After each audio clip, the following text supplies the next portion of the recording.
I've been married for 16 and a half years, and I've been with my wife for 21 years. We've had our highs and lows.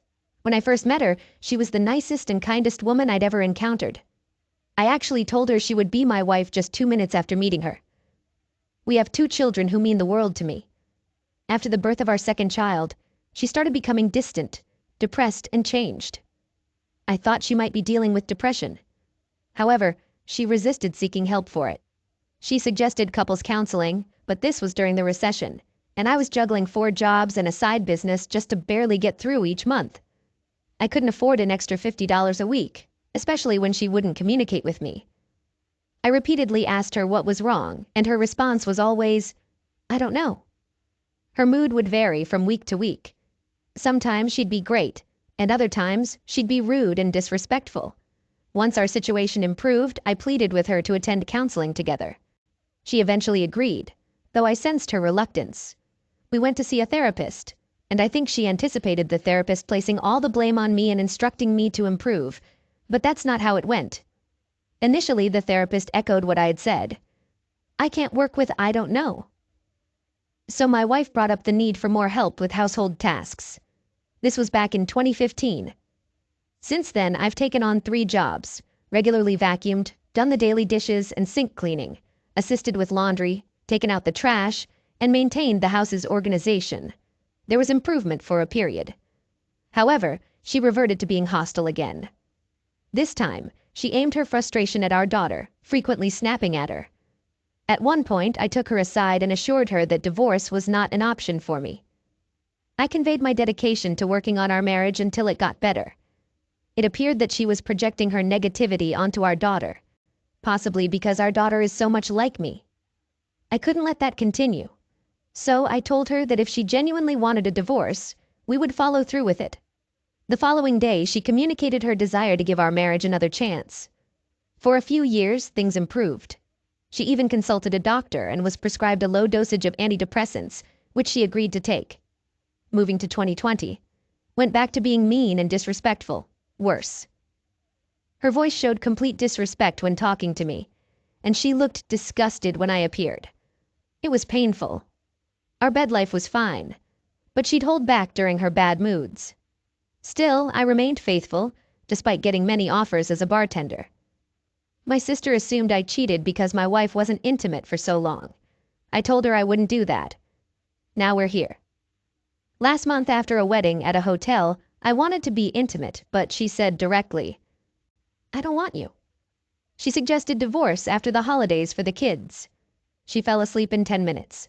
I lay in bed crying for 3 hours, thinking it would be my worst pain. Then there's today. A week ago, she had to go to my daughter's softball team party. At midnight, she wasn't home, so I checked our Life 360 app and she was at Applebee's. Odd, but I assumed she met a friend for a drink after. The thing is, she stayed there until 1 a.m., even though the place closed at 12. I asked where she went, and she mentioned a bar with people from the party, but never mentioned Applebee's, which was strange. 2 days later, she claimed her boss required her to set a password on her phone due to work emails. This made me suspicious. Today her mom called and asked if I could help her husband move a rug. So I assisted, and when finished, I checked the Life 360 app to see if she had left work. She had. So I tried something. My wife tends to talk on the phone while driving, so I called her. She was brief, saying she had to go because she was on the phone with her mom, who was standing right in front of me. All right, I returned home. When she got there, I inquired about her mom and whether she had mentioned that I saw her today. She said no and asked where I saw her. I replied, "At her house, when I called you." Her expression changed. She offered some weak excuses, but eventually confessed she had been seeing someone for a few months, even before we agreed to divorce. I was shocked.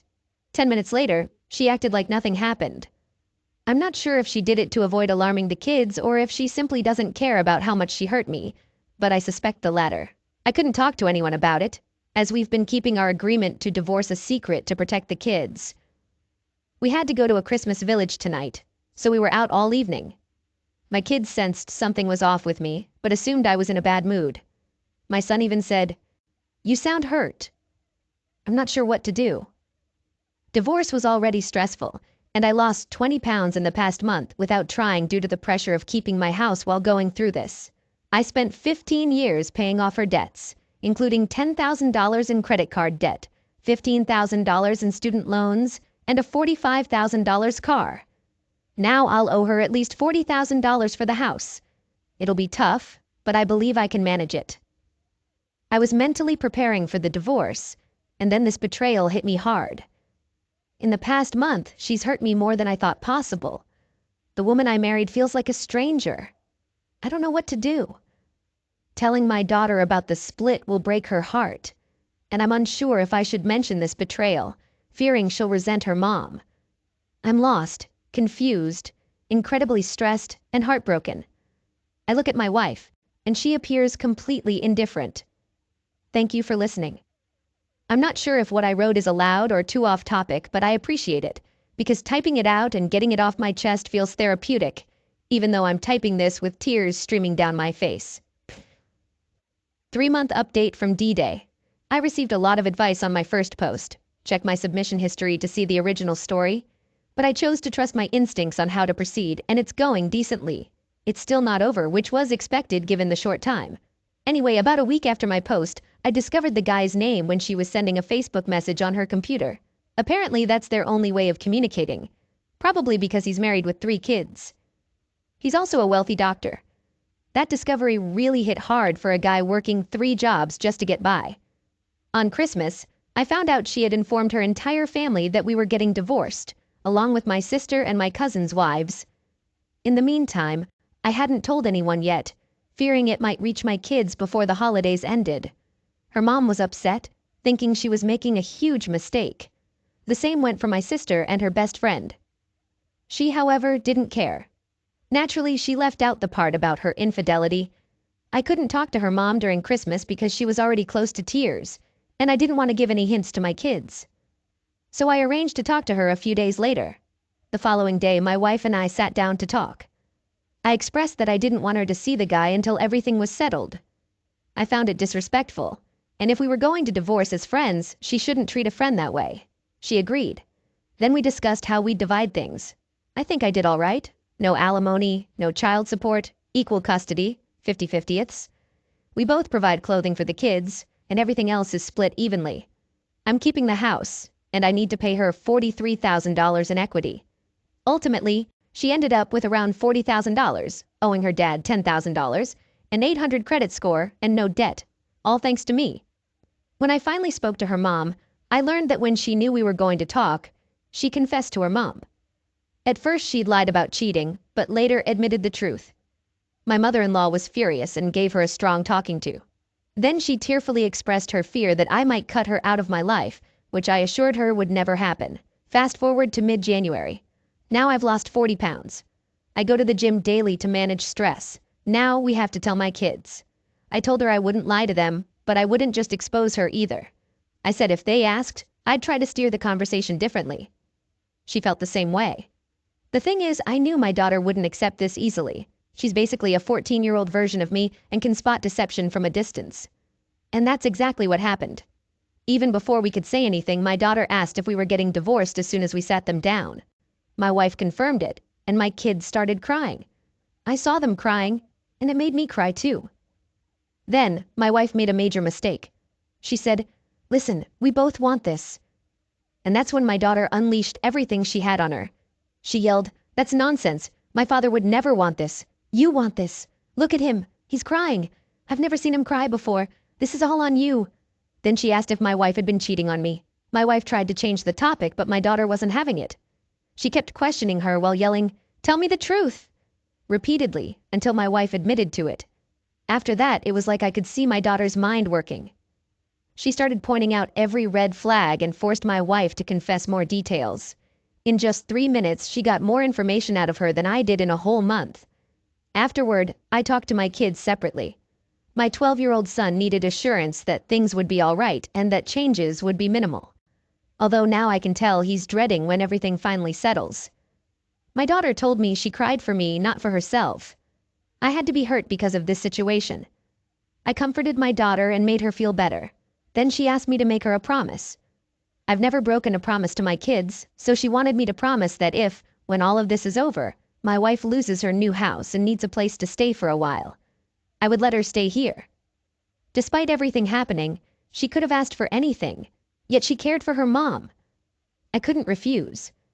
When she talked to her mom, she asked her to promise to stop talking to the guy.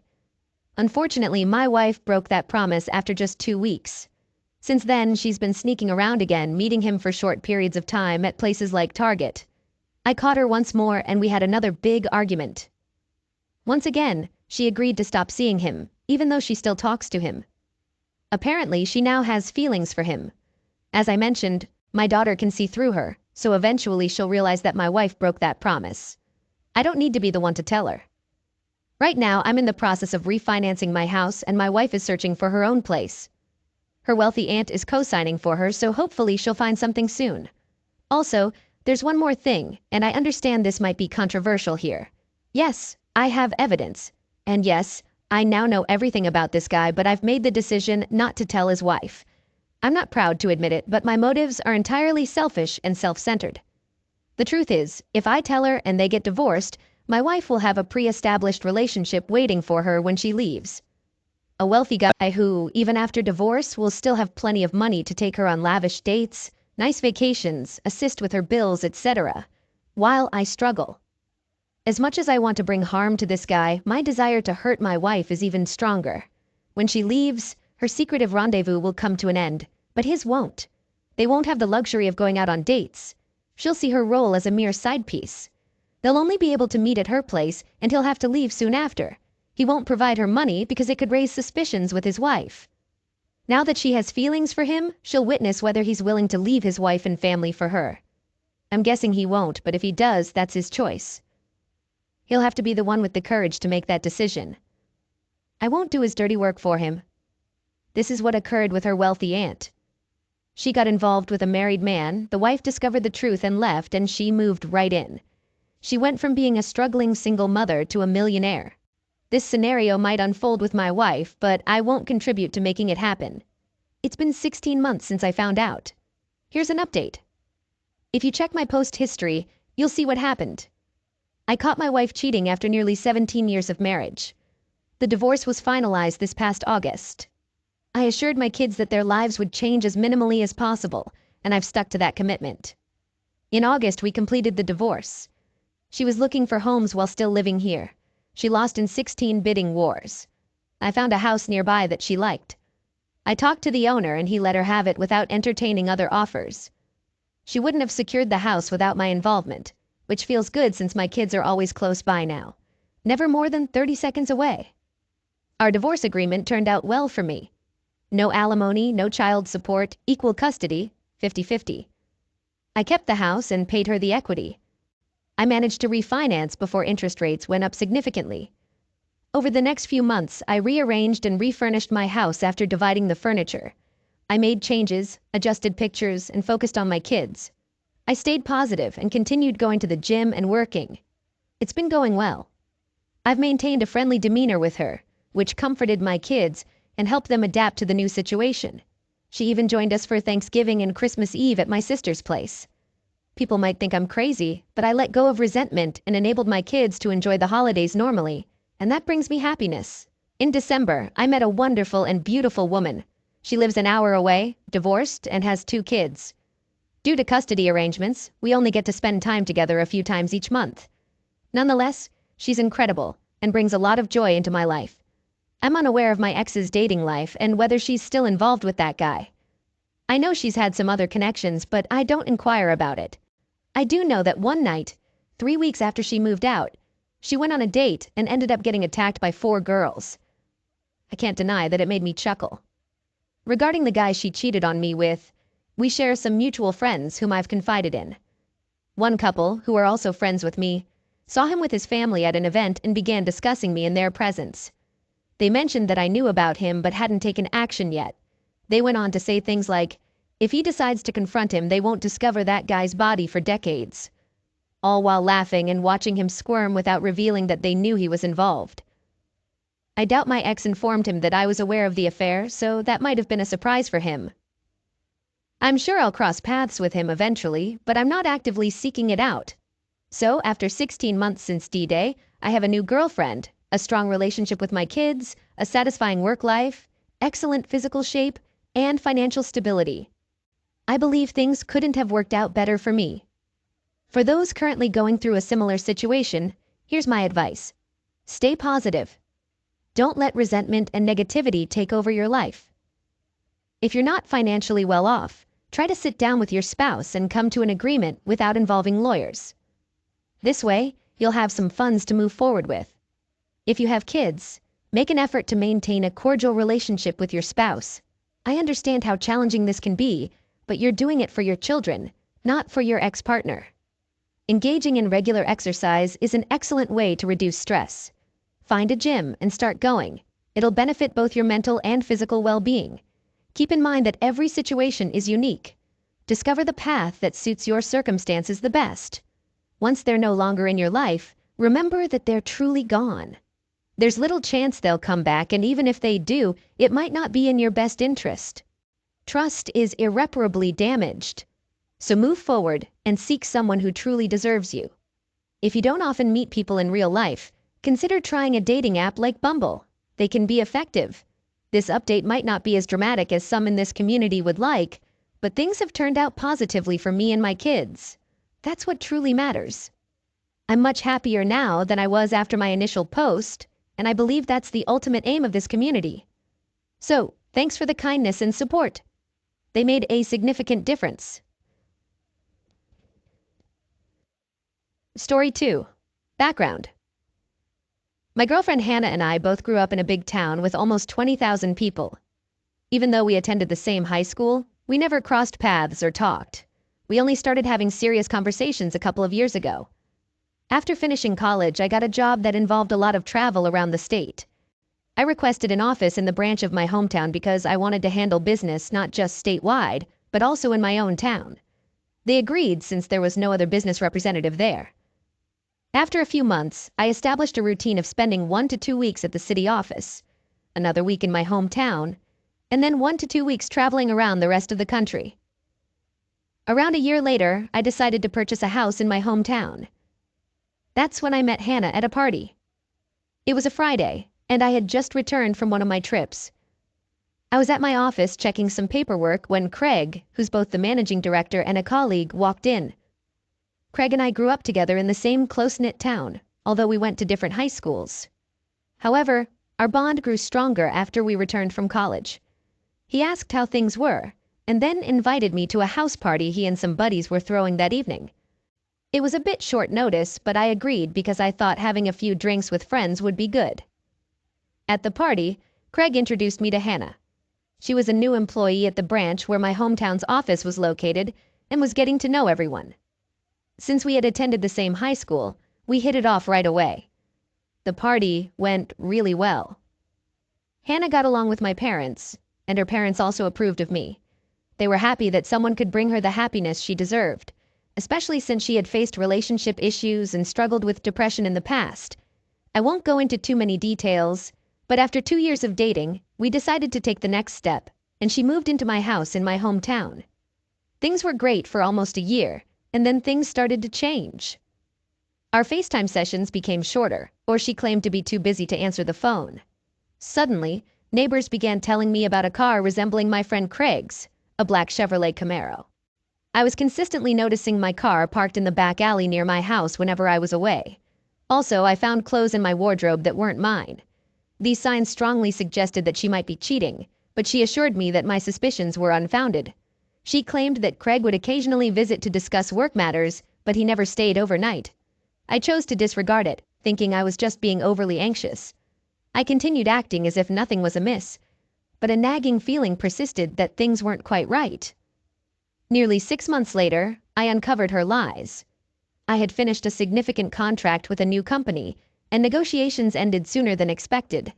Instead of staying away for a few days, I decided to book an early flight home and surprise everyone. After a few hours, I reached my hometown and headed down the alley behind my house, planning to enter without being noticed and surprise Hannah. Yet, a part of me was curious about the mystery car's presence. As expected, a car was blocking the back entrance gate. I sat there, feeling confused for a moment, considering the possibility of an oblivious neighbor parking the car. It didn't take long for me to recognize Craig's black Chevy Camaro. The tall hedge I'd planted for privacy prevented me from recognizing my own place right away. I pulled up behind his car, getting out and finding it strange that he was there so late. After all, Hannah had claimed he always left by now. Approaching the back of the house, I saw something that hit me like a ton of bricks. In my kitchen, Hannah and Craig were passionately involved with each other. My heart sank, and time seemed to stand still. There they were, my close friend and my girlfriend, engaged in an intimate act on my dining table in my own house. I was paralyzed, not knowing what to do. My mind raced with countless thoughts. Was this a dream or reality? Why were they engaging in this behavior in my home? Feeling defeated, I turned and left without them even noticing. I drove for what felt like an eternity, tears streaming down my face. My sorrow quickly transformed into anger. I had a strong desire to hurt them badly. However, I was someone who rejected violence. It was then that I made up my mind to punish them both and shatter their lives. And what better time to start than now? I drove back up the alley, positioning myself far enough from my driveway to keep an eye on Craig's car. I walked to the gate, allowing me to peer into the house, and dialed her phone. As it rang, both of them glanced at the caller ID, shock evident on their faces when they saw my name. She seemed to consider answering, but they let the call go unanswered for a brief moment before resuming their previous activities. I called again, and this time she answered while still engaged with him. I ended the call and returned to my car. Shortly after, she called me back asking why I was calling so late. I explained that I was about 15 minutes away from home and wanted to avoid startling her when I arrived.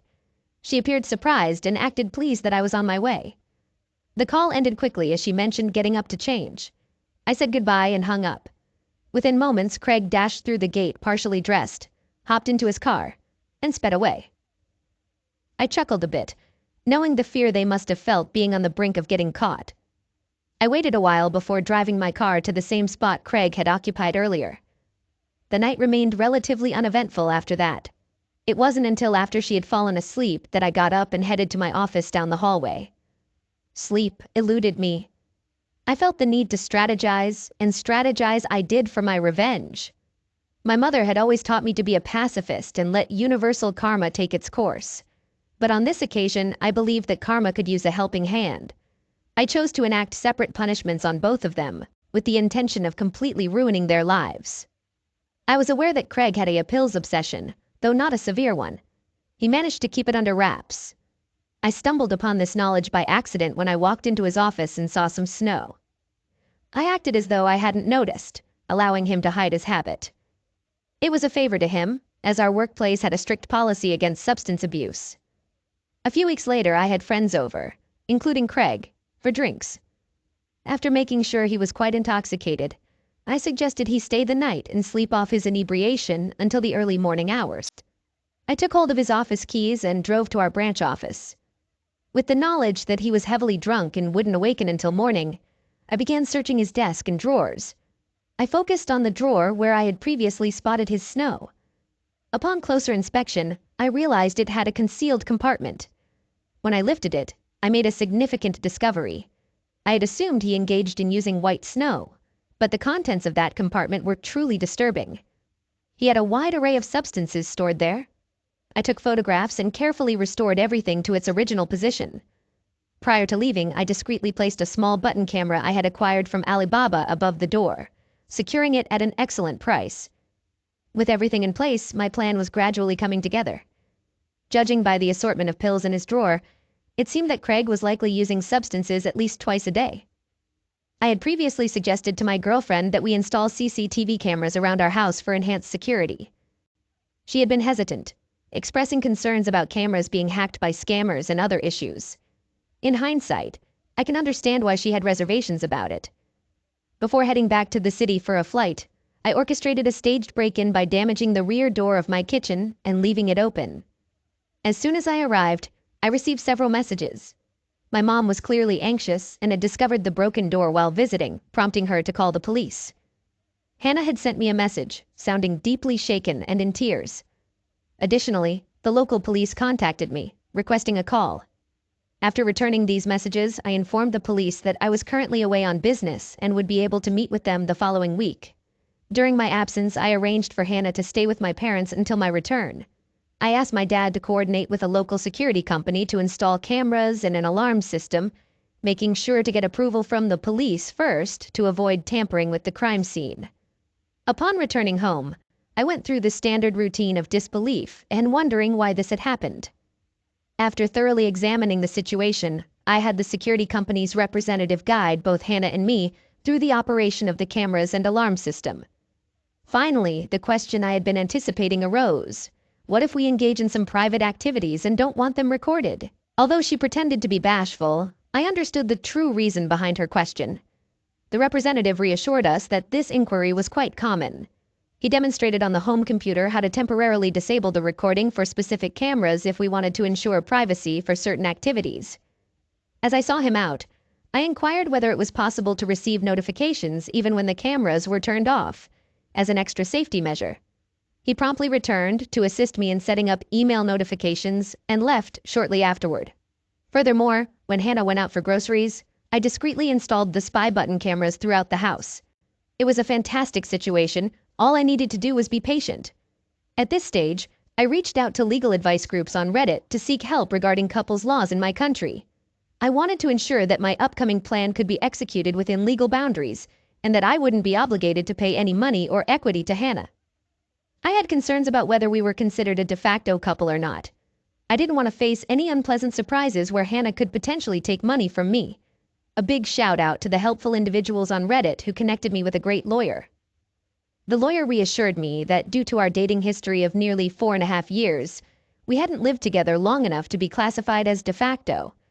Additionally, the fact that I covered all the utilities for the property she was residing in and wasn't paying rent demonstrated that she lacked legal grounds to make financial claims against me.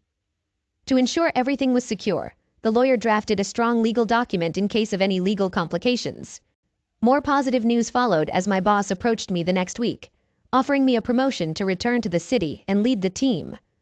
I was a part of a team, which meant I wouldn't need to travel as often and could be stationed in one location. Due to the success of the office in my hometown, they were considering having 5 to 7 representatives spend 1 to 2 weeks in larger surrounding towns, including my hometown. As part of my team, I agreed to this plan and began the process of initiating my transfer, which would take about 6 weeks.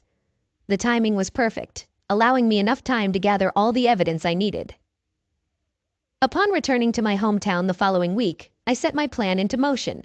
I asked Craig for a favor to approve 1 week of vacation for Hannah over the next 2 weeks. I suggested that she and a couple of friends could go on a short break. Craig agreed enthusiastically and congratulated me on taking a significant step for the second time in my life. He even gave me a big hug. Little did he know the true reason behind my request. He also blocked out the week on the schedule for me. I requested him to keep it a secret as I wanted it to be a big surprise. I knew that if he spread the news, everyone in the office would soon find out. Still, that was my plan. That evening, I informed Hannah that I had booked a tropical spa resort trip for her and 2 friends. I assured her that all expenses were covered for a week.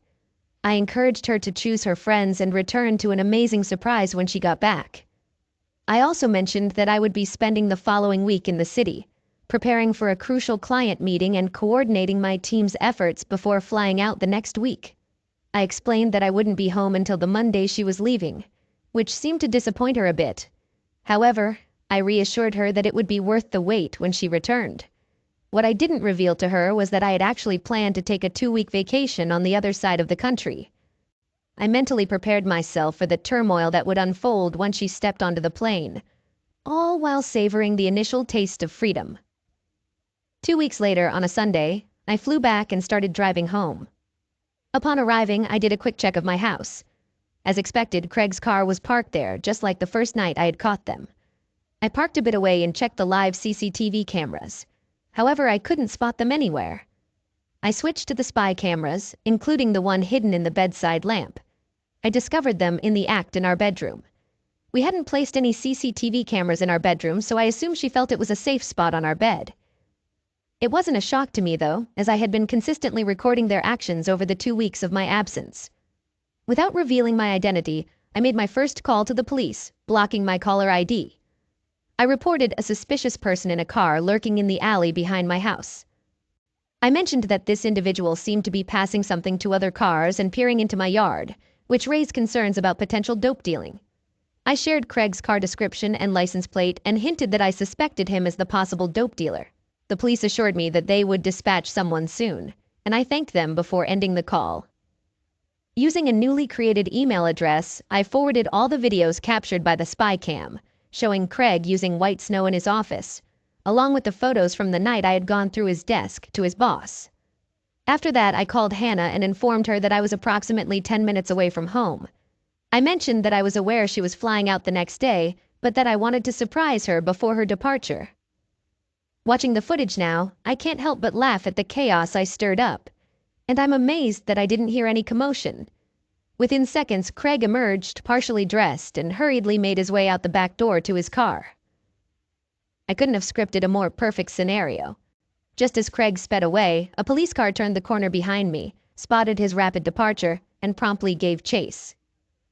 After arriving and sharing some excited moments with Hannah, we settled in for the night. While she peacefully dozed off, I found myself unable to sleep. The next day, as Hannah and her friends departed in a car, I patiently waited for a few hours before putting my plan into action. I contacted my friend who worked as a mover and explained that I needed my place packed and relocated by Friday, offering my apologies for the short notice. We agreed on the details, including moving specific boxes to a storage facility, which he had no problem with. With the arrangements set, I proceeded to pack Hannah's belongings throughout the day. Later, the police reached out to me to inquire if I was familiar with Craig and if I suspected him of any suspicious or pills-related activities. Our town had stringent pills laws and enforcement. I pretended to be taken aback and answered in the negative. As it turned out, the police had apprehended the suspect from the previous night with a significant quantity of illegal pills in his vehicle. A satisfied smile spread across my face, knowing that my plan regarding Craig had come to fruition. At this point, news in my hometown travels fast and secrets don't stay hidden for long. Craig faced disgrace and was swiftly terminated from his job due to the pills possession incident. That evening, I visited my parents' house and shared the story with them, as well as with Hannah's parents, leaving out certain specific details. I mentioned that I was moving back to the city after a promotion, but Hannah wouldn't be joining me. Although they were initially upset that I hadn't kept them informed earlier, they were pleased that I was handling the situation maturely and hadn't stooped to their level. While my parents and Hannah's parents didn't entirely agree with my decision to cut ties with Hannah, we spent the evening bonding over drinks, laughter, and tears before I returned home.